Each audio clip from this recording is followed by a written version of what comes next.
আসিয়ার স্বামী ফেরাউন, হে মা আমার, হে বোন আমার শুনেলেন। আসিয়া ফেরাউন আসিয়াকে বলছে, আসিয়া রে আমি হলাম আল্লাহ। বলুন নাউজুবিল্লাহ। ফেরাউন বলছে আমি হলাম আল্লাহ, আনা রব্বুকুমুল আ'লা, আমি হলাম বড় আল্লাহ। ফেরাউনের স্ত্রী আসিয়া বলছে না, আমি আপনাকে আল্লাহ মানব না। আপনি আমার নজরে শুধুমাত্র একজন স্বামী, স্বামী হিসাবে সম্মান করব, খিদমত করব, কিন্তু আপনাকে আল্লাহ বলে মানব না। লম্বা কথা মায়েরা বেটিরা কান করে শোনেন। ফেরাউন তার বিবিকে হাতে পায়ে লোহার শিকল দিয়ে বেঁধেছিল, অকট্টভাবে অত্যাচার করেছিল। ফেরাউনের বাবা মা বলেছিল বেটিরা স্বামীকে আল্লাহ বলে মেনে নাও, জামাইকে খোদা মেনে নাও। ফেরাউনের বিবি আসিয়া বলেছিল বাবা মা শোনে নাও, আল্লাহ একজন, আমার স্বামী আল্লাহ হতে পারে না। গোটা দুনিয়া যদি আল্লাহ বলে মেনে নেয় আমার স্বামীকে, আমি তার বিবি কিন্তু আমি আল্লাহ বলে মানব না। আসিয়ার বাবা মা বলেছিল বেটি রে, তুই যদি জামাইকে আল্লাহ বলে মেনে না নিস, তোর জন্য আমার বাড়ির দরজা চিরতরে বন্ধ করে দেওয়া হলো। ফেরাউন আরো অত্যাচার করেছিল, অকট্টভাবে নির্যাতন করেছিল, বিভিন্নভাবে প্রহার করেছিল। আসিয়া সেদিন কানতে কানতে বলেছিলেন রব্বি বিনিলি ইনদাকা বাইতান ফিল জান্নাহ। সূরা তাহরিমের ভিতরে আল্লাহ আয়াত নাজিল করেছে।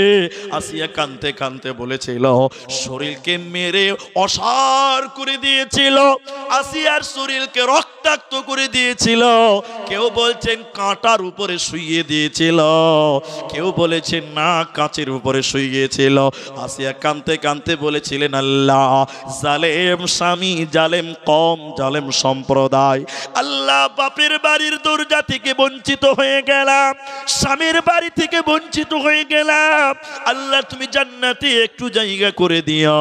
আসিয়ার চোখে আল্লাহ নূর দিয়েছিলেন।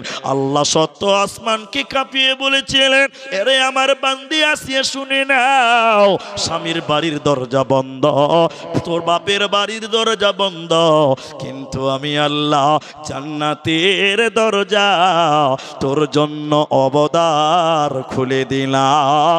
তোকে জাহান্নাম যেতে হবে না, হবে না, হবে না। আমার আসিয়া ফেরাউনের সংসার করে জান্নাতি হয়েছে। বলুন সুবহানাল্লাহ। এই জন্য স্বামী ন্যাংরা হোক, খোড়া হোক, বদ হোক, মাতাল হোক, যাই হোক না কেন, সে আপনার স্বামী। স্বামী হিসেবে তার সম্মান করতেই হবে। স্বামীর মুখে মুখে তর্ক করা যাবে না। এখনকার ছেলেরা হয়েছে বউ পাগলা। বউ পাগলা বুঝেন তো? ওইটা তফসির ফের অনেকক্ষণ লাগবে, এটা বলছি না।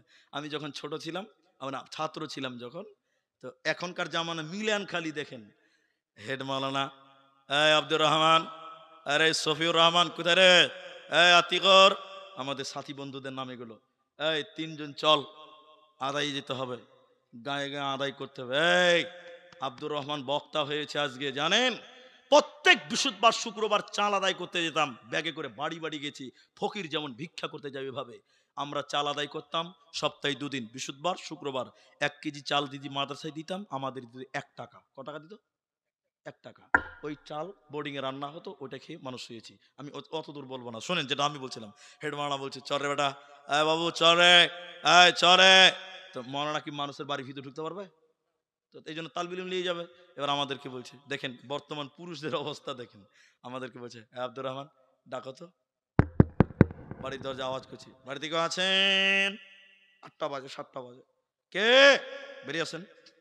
বেরিয়ে হেড মাওলানাকে দেখে লেছে, তো সবাই তো চিনে। হ্যাঁ মাওলানা সাহেব বলেন, কি বলছেন? বলে আমরা মাদ্রাসা থেকে এসেছি, আদায় এসেছি। তো কি দিবে বলো? ধান দিবে, চাল দিবে, শস্য দিবে, না টাকা দিবে, কি দিবে?